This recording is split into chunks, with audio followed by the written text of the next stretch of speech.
Hello, and welcome to Stasis Pod, the Transformers Prime podcast. Yes, we are finally back to Transformers Prime. We're not going to keep doing Turbo Teen? Oh man, that would be the ultimate April Fool's joke if it just kept going. We covered the entirety of Turbo Teen. We'd have to actually find it. Yeah, finding the rest of it, and at least we started in the middle. Yeah, I think I only found like 3 episodes on YouTube or something. Yeah. There are some shows that it might be interesting to go back to, like Orbots, but no more Turbo Teen. That's a thing that exists. I'm kind of sorry we watched it, because it is fetish porn disguised as a cartoon in the 80s. I have been sorry I watched it. Listen, we can go back to it once the nightmares stop, so never. Anyway, I'm Rob. I'm Jen. And I'm David.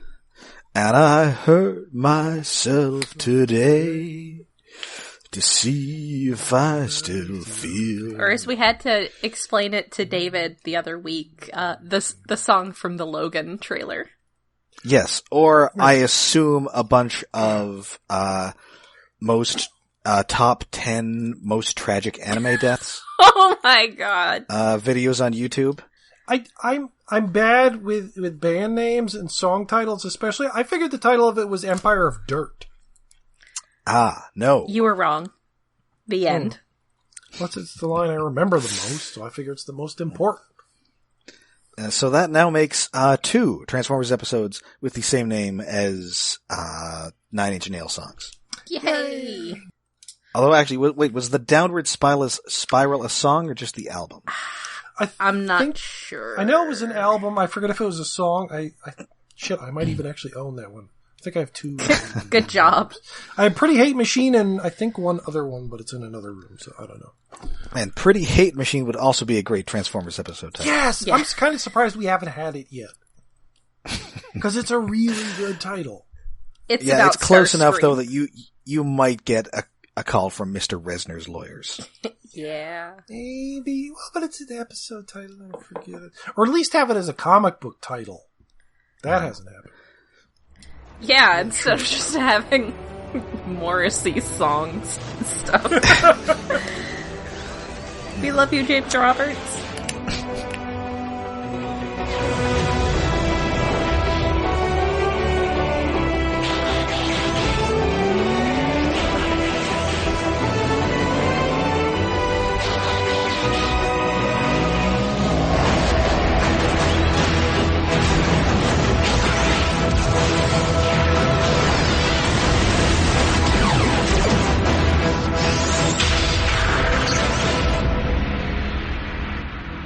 Anyway, so this episode first aired August 24th, 2012, after a several-month wait that left people on a huge cliffhanger. Yeah, wow.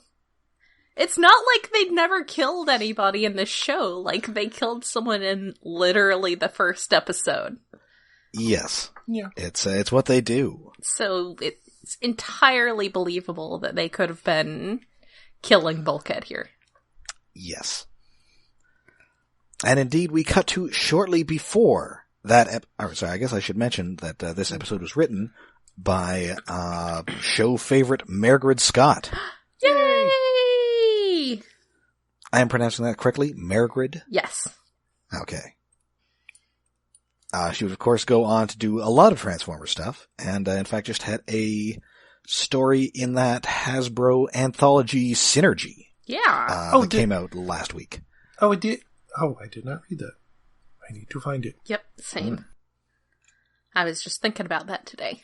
Because I got her mailing list. By the way, she has a mailing list now. Ooh. That she just started. Oh.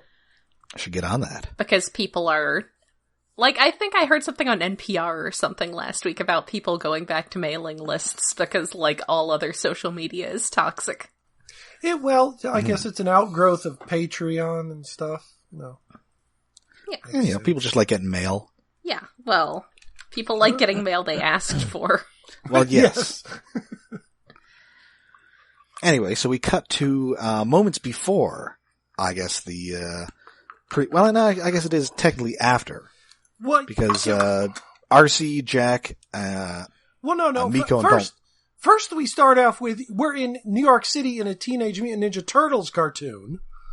Yes. It pans down the city into an alleyway, and I'm expecting like a sewer grate to pop open, but instead we just get a yellow car driving around a corner. Alas. Man, sadly they did not take a page from the Turtles and disguise themselves in like giant trench coats. That would be so great. We haven't had that in a while. Anyway, so they are, they got their artifact, they're headed back, they messed up Knockout pretty bad. Miko's listening to metal music and complaining that Bumblebee's usually playing chip tunes with Raph. Yes. Are chip tunes still a thing? I think so. Some bands kind of do that, or some people on check out my Spotify and shit. It still happens. I don't think it's as much of a thing, at least as it was when it began.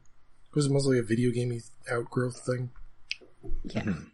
It does seem like something that Raph would listen to, though. Yes. Yes. Also, poor Bumblebee having to put up with Miko and her music. Yeah. Jack is lucky enough to be on the motorcycle outside and thus not having to deal with her. That's spared. Anyway, so they get back to the base just in time to almost drive straight into Bulkhead's corpse. Yeah. Aw, so he's dead. Well, he's only mostly dead, which means he's still partly alive. Because Ratchet is trying to do the defibrillation thing. Yeah, like giant defib panels. It's pretty cool. And so, Fowler has to, stop Miko from running towards him because, you can't do anything, Miko. And also, you'd probably get electrocuted. Yeah, maybe just for once in your life, stay back. Anyway, they explain, what happened. There was there were Insecticons. There was Tox N. There's a mutant. It has Betty. I will say that good job with the branding on Tox N, that they don't need to explain what it is because the name makes it pretty clear. Wait, you fought a guy named Toxin? Wait, isn't a Spider-Man clone? Or no? No, he's one of the symbiotes. He was spawned from Carnage. Oh, a Carnage baby. Ew. Yes. Carnage babies, they'll make your dreams come true. No. No. Anyway, back on the Nemesis, Megatron is pissed off because everybody, except for Soundwave, screwed up their assignments. It's because Soundwave is the best. And also, unlike some of my other warriors, Soundwave, you never fail me. Yeah. Sadly, Starscream isn't around for it, so. Yeah. And Hardshell's all, well, hey, I didn't bring you anything, but I killed a guy. That's something, right? Yeah. And I also like that Knockout is there and he has not had time to re-detail himself, so he still looks like he's covered in scratches. I didn't realize how scratched up he got in that episode. Well, he got dragged behind a subway car for miles. It was bad. But it seems like every texture on him is now covered in scratches. Yes. But yes, it is brought up that it's been a while since someone killed an Autobot. I'm like, yeah, it's been all the way since season 1. Yeah. I mean, you guys are really bad at this. Yeah. Yeah. I mean, to be fair, there's not a lot on either side, and that sort of suggests, if there's a high mortality rate, you don't tend to have that many people, or you have true. more people that you sort of churn through. On-screen kill, when Dreadwing showed up, there were mention of him killing other wreckers, which who knows how long ago that was, but again, it wasn't on screen. Yeah, that could have been years Well, I guess he blew up Sea Spray's ship. Yeah. That's right. Poor gurgling Sea Spray. Alas, he shall gurgle no more. Anyway, so, and also Knockout is this is sort of where we get some anti-Insecticon racism. Yeah. Although I'm not sure if this is exactly racism because they are giant bug monsters. Yeah, I mean, they are actually like different things. It's sort of like being racist against vampires. If vampires were real. Or werewolves. Something like that. Or racist against Klingons, I maybe? would say that it's probably more like being racist against, like, werewolves or Klingons, yeah. Vampires, it would probably be more like vampires being racist against people. Yeah, well, I mean, vampires are definitely super racist. Yeah. Blood-sucking monsters, so are insects. I mean, they're old people who never die. Yeah. They'd be racist against, like, things you haven't even heard of. They'd complain about bohemians taking their jobs. Lousy bohunks. Yeah, they're definitely still complaining about the Irish. Oh, yeah. Of course, except for those vampires with terrible Irish accents, like David Boreanaz. Yes. As a side note, though, a little related to Transformers, I finally got around to watching the second season of the Castlevania show on Netflix, and it's an outstanding use of Peter Stormare in an animated series. Yes, I've heard. He's played vampires in the past. But this time he's a Viking vampire. Well, that is appropriate. Yes. Who, I think, builds boats out of people? Yes. Because he's a Viking, so he builds boats out of things. Someone makes fun of him for it, and he's very defensive. Anyway, so, that we cut back to the Autobot base. Agent Fowler has to go and smooth things over with the mayor of New York. Who is it at this point? Is it Michael Bloomberg? It is Michael Bloomberg. All right. Yeah. So you've got... hopefully they're not meeting in person, because Fowler has to have like a foot and a half on Michael Bloomberg. However, this would not be the first time that Ernie Hudson has had to deal with the mayor of New York. That's true. Yeah. This has been a Mr. problem Mayor, in the past. I have seen shit that would turn you white. I still contend that Winston has the funniest lines in that movie. I think he does. He doesn't have a lot of them, but he has the best. He really does. He also has the last line. Yeah. I love this town. So good. This is why Ghostbusters 2 falls down. He's not in enough of it. Yeah, I agree.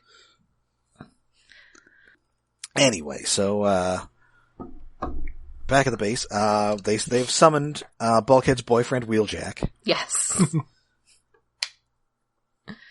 It's important to let him know so he can be there for his boyfriend.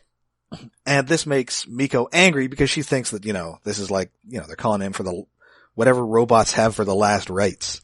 Yeah, Last rivets? She's not dealing with things super well. She's just sort of running around being angry and swearing vengeance on, extremely large robot monster bugs. Yeah, so she storms off saying that she's going to, get a ride with Agent Fowler. Which makes sense. And anyway, Wheeljack gets there and immediately decides, well, off to do something stupid. I mean, yeah. Yeah. But, anyway, but Optimus, because he knows that he's going to do something stupid, won't tell him who did this. It's like, if I tell you, you're going to do something stupid. He's gonna do something stupid anyway. Also, they're like, he's not even dead yet. Come on. Calm down. Yeah. Anyway, so so he gets in the jackhammer and he's gonna fly off. And it turns out that he's not the only one doing something stupid, because the all-time champ Miko has stowed away. Of course and she has. They've got a deal. She's gonna tell Wheeljack who did this if he lets her tag along. I appreciate his total lack of, the sort of, no, you are a small human, you need to stay behind. Yeah. And that pretty much works for Wheeljack's character. Yeah. Yes. He's not all that concerned about that sort of thing. No. Anyway, back at the Nemesis, we have even more arguments as to Viacon sentience because they are at least sentient enough to not like Insecticons. And to start an argument which escalates into a all-out brawl with shooting? Yes. I mean, that is pretty much par for the course for Decepticons. Yeah. Yes, but not really for this show. Except for Starscream. Yeah, I mean, Transformers the movie. You've got a giant brawl inside another Decepticon. Yes. Yeah. But in this show, it's been it's not gonna take things long to devolve into punching. It's gonna get to punching in pretty short order. And I mean, Insecticons, listen, I don't want to be a racist Viacon here, but they are basically monsters. Yeah. Yeah. And that is basically the Viacon's argument, is that these guys are monsters. They should, certainly, we don't want them, taking our jobs as, I guess, being cannon fodder, which you kind of think is maybe it's okay if they take those jobs. Yeah, some of those Viacons aren't forward-thinking if you have the Insecticons on the front line. You guys are getting blown up less, but I guess it kind of does make sense that there aren't that many fights in this series between Decepticons because, well, under Megatron's Iron Claw, he'll just blow your head off if you try something ridiculous like fighting in his ship, unless you're Starscream. And under Starscream, it was just Starscream, Soundwave, and a bunch of Viacons who are trying to stay under the radar. Yeah. So they're not getting in fights. But now that we have Insecticons, robot racism, okay? Poor Knockout, though. He's just in his little med bay area trying to buff himself out, and he can't reach. Yes.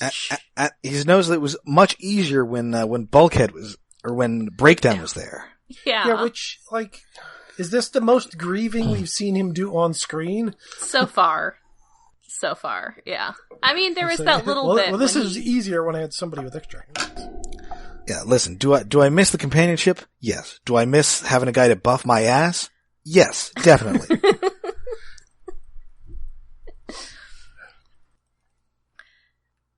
I mean, at least we get a mention, at least we get an acknowledgement of it again. Yeah, so that's nice. Oh, and it is Marguerite who did go on to make them a couple in the comics. Yes. Oh, that's right. She did go on to make that ship canon. That's right. Anyway, he goes out to knock it down out here and he just gets punched. Yeah, and they scratch him back up. He's very upset. I feel so bad for him. He's just, I definitely, as of season 2, I absolutely feel the, turning into an Autobot arc coming on for him. Yeah. Anyway, so we cut back to the jackhammer. They found an Energon mine, because that's, I guess, what he's been doing whilst he was out not being in episodes. And so first Miko's gonna go in, she's gonna, scout the area, whatever, use her phone to sort of FaceTime, back footage, but instead he just attacks. On her little flip phone. Also, I'm sure this place gets great reception. Yes. I mean, I guess there could be some sort of Wi-Fi LAN going on, so. I assume the Autobots have enhanced her phone somehow. Yes. Presumably, yeah. It can probably at least send a signal back to the jackhammer. I mean, otherwise she is racking up some insane data charges. Yes. On her flip phone. Yes. I think those were a thing. Yes. Anyway, he attacks, smashes up the Viacons. We cut back to the Nemesis. Knockout is all. Listen, Megatron, these Insecticons are gross, and they're giant monsters, and I can't live with them being around here. I can't deal with them. Yes. Anyway, but this is interrupted when Wheeljack phones in, says, "Oh hey, I am in your base, killing your dudes." Also, there's this big fight with Wheeljack taking this mine. That's just so much of it is just Miko is extremely lucky not to get accidentally crushed. Oh, yes. yeah, because they're bouncing around over the top of her. Nice upshots, harkening back to the first movie. But has she been involved in a fight in a while? I don't think it has been. Really. It's been a while. They have mostly been successful at stopping her from sneaking around. Yeah. But yeah, it's very dangerous, and she should really not be there. Yeah. So he calls in and says, hey, listen, send me Hardshell, or I'm just going to keep blowing your places up. And also, I'm going to blow this place up. And he does with a giant explosion. This seems like a huge waste of resources. Yeah, and also notable here, he drops that Hardshell almost killed Bulkhead. Yes. Which of course makes Megatron annoyed. So now the one thing you said you did. Yeah, you didn't do it. One thing you said you managed to accomplish properly, you did not actually accomplish. So now Hardshell definitely has something to prove. Yeah. So indeed, they, Megatron's like, well, listen, if you didn't kill Bulkhead, you had better at least kill Wheeljack. He's only a recurring guest character. It would probably work. He'd probably stay dead. Wait, how famous is his voice actor? Not that famous. Your odds aren't that great, but still. It'd be better if it was someone they couldn't afford anymore. That's right. Yes. I'm sorry. No, let's see. I'm looking at his IMDb page now. He definitely was not in Firefly.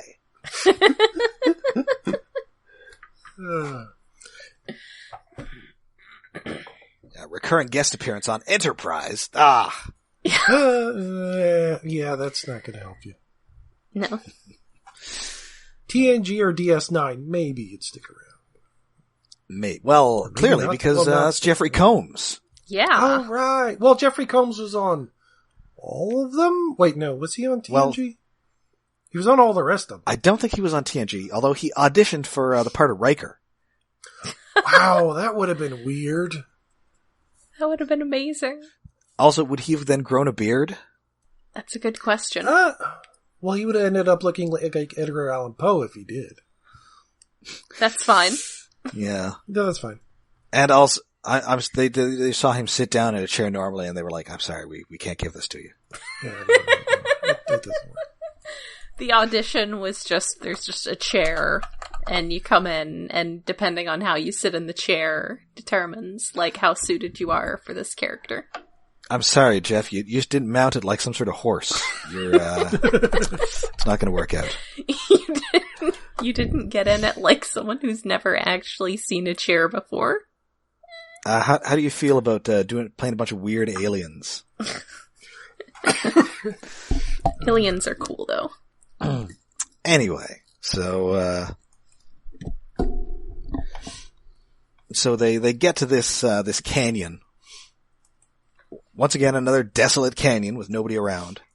Oh, it's a rock quarry! I love rock quarries, and I've been seeing a bunch of them because there's been Shout Factory's been having a Super Sentai marathon on the past few weekends.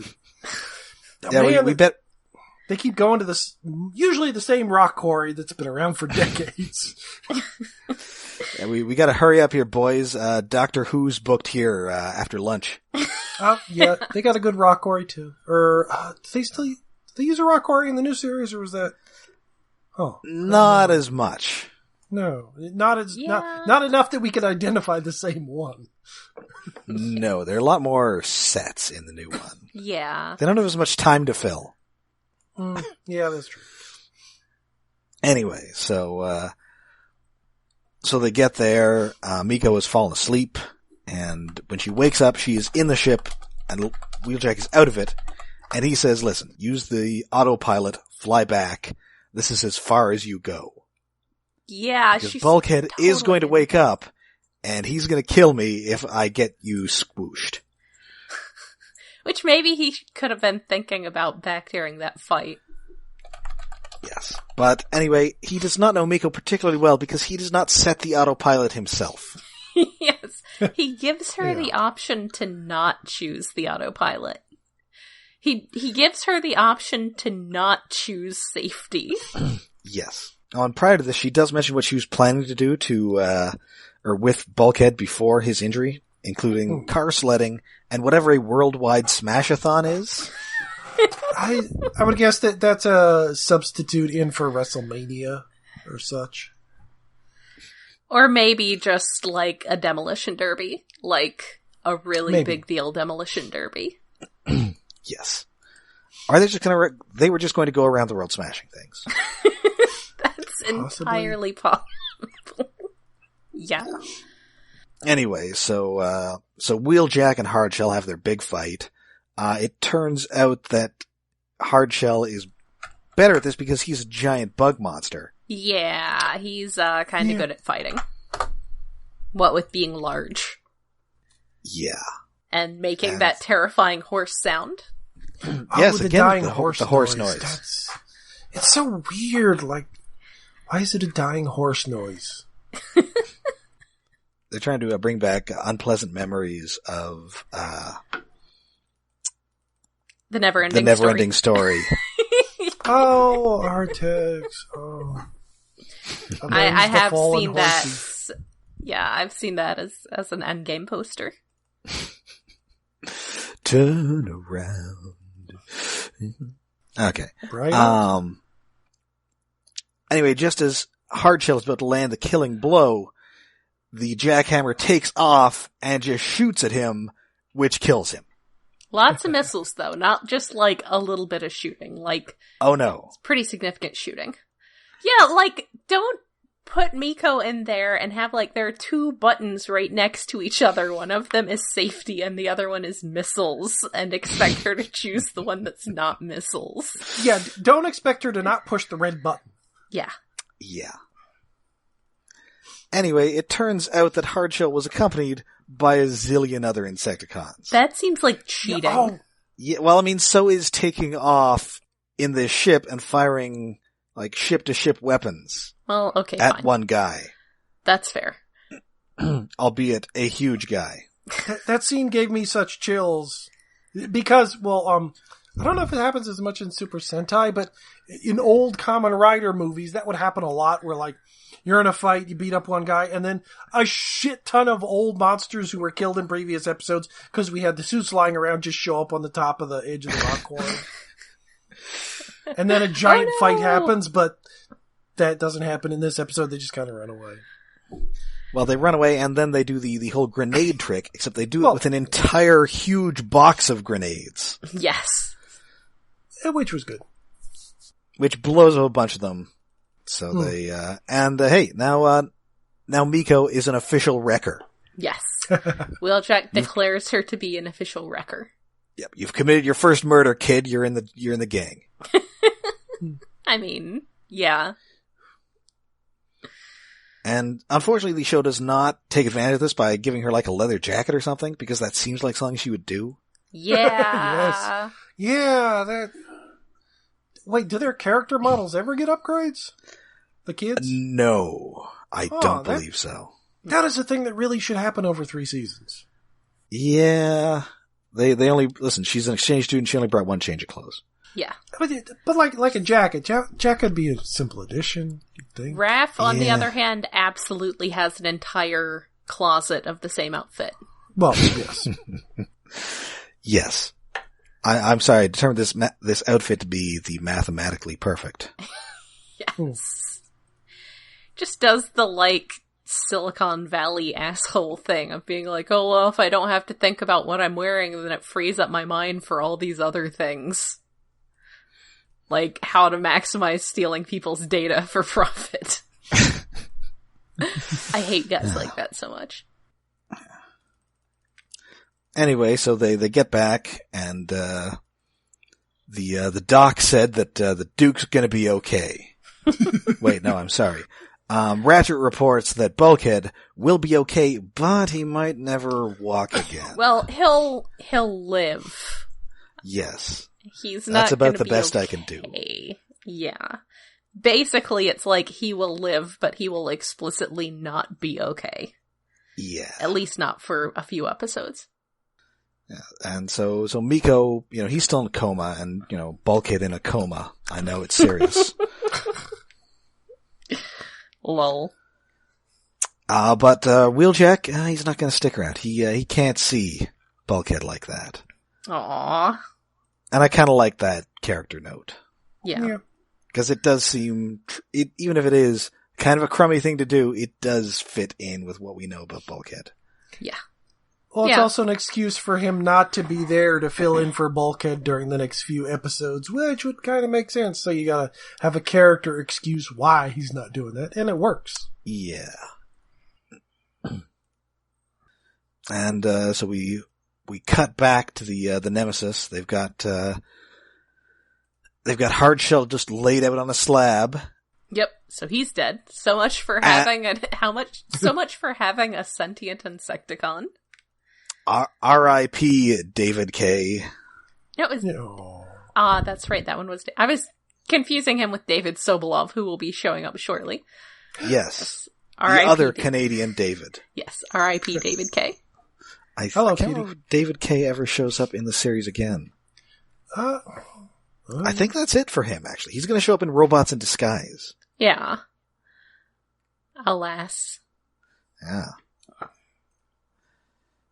Anyway, so that is, and what Megatron does learn from the other Insecticons is that Hardshell was not killed by Wheeljack, but by a human girl, and that narrows it down a lot. Which, on one hand, how do they even know what a girl is? But on the, I mean, yes, we can say, oh well, they have females, but girl specifically implies a maturity sort of thing. So it's like a human child female. But on the other hand, that does relay some very important information to Megatron, because that narrows it down to exactly one insane human child. But, okay, the Viacons saw it. She was in the cockpit the whole time. They were pretty damn far away. They have really good eyesight, and they can identify the gender of a child in a vehicle flying away from you. I mean, she's pretty gendered in her appearance. Well, yes, but my problem is more with them being able to see her. Yes. At all. I think the important thing here is that now Megatron is aware that Miko done straight up murdered a guy. Yes, I love the expressions his face goes through. It's like, wait, what? What? Wait, his eyebrow? I have an idea. So yes, it is a little like, how would they even know that? But on the other hand, I realize that it does convey important information to Megatron. So I will let it go. And yes, and in fact, that will, I believe, come up a little later.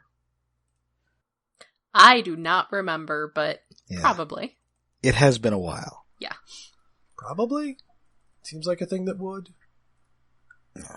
Anyway, so that is Hurt. And I think that was an interesting way to sort of resolve the cliffhanger. And especially since we don't actually see Bulkhead wake up for the entirety of the episode. Yeah. You know, there's this whole thing with stories like this, because at the end they're like, oh, that didn't really make us feel better at all. And I understand, like, the moral message of being like, don't just go after people for vengeance. It's not really helpful. But on the other hand, there's something very important about closure that I think that sort of ignores. And that's my statement on the subject.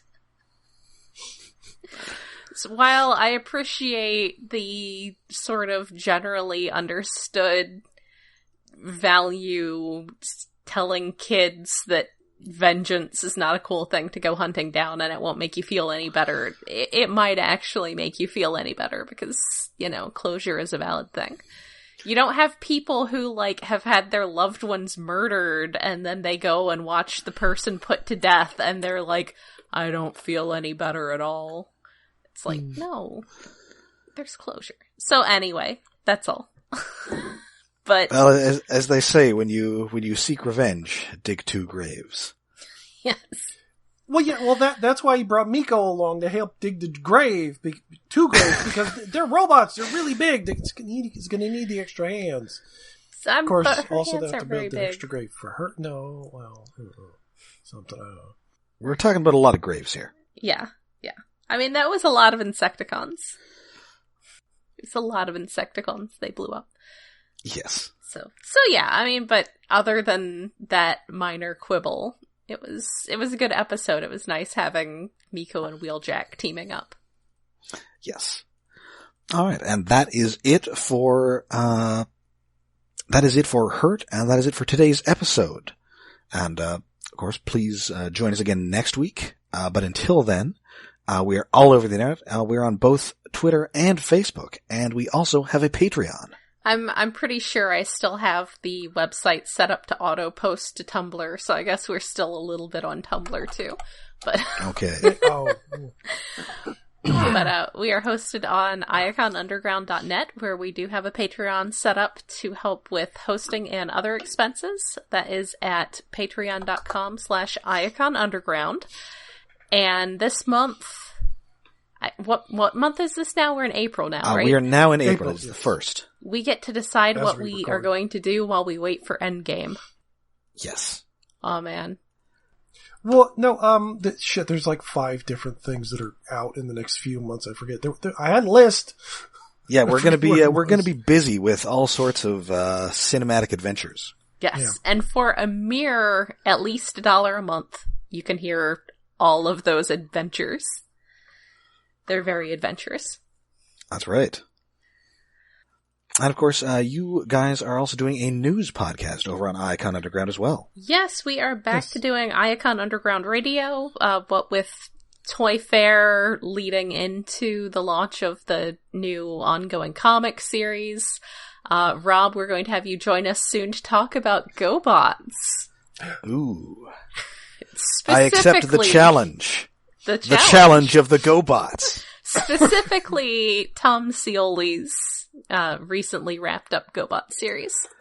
Oh, it is an adventure into Tom Scioliology. Yes. So yeah, check that one out too. Oh, yes, and coming up on our Patreon in the next few months will be Avengers Endgame, Godzilla King of the Monsters, Detective Pikachu, Hellboy, Shazam, at least 2 of those.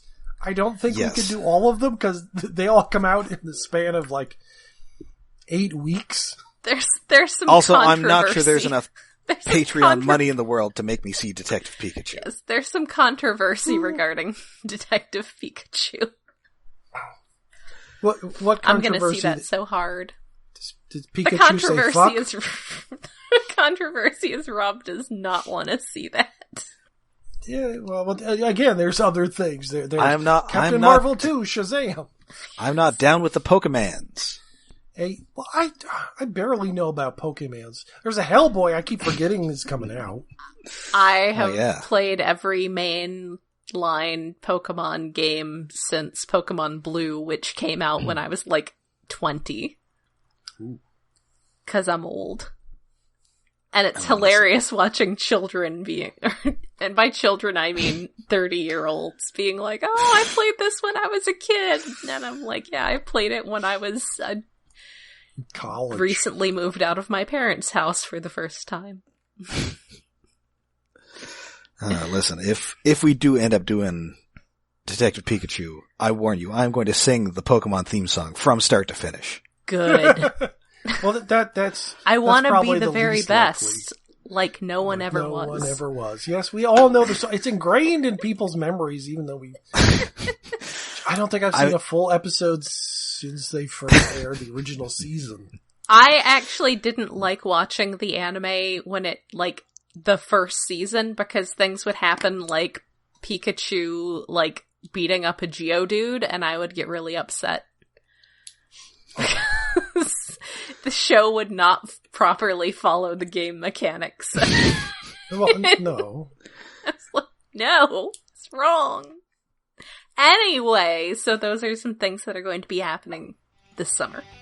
Yes. Yeah. So until next time, I'm Rob. I'm Jen. And I'm David.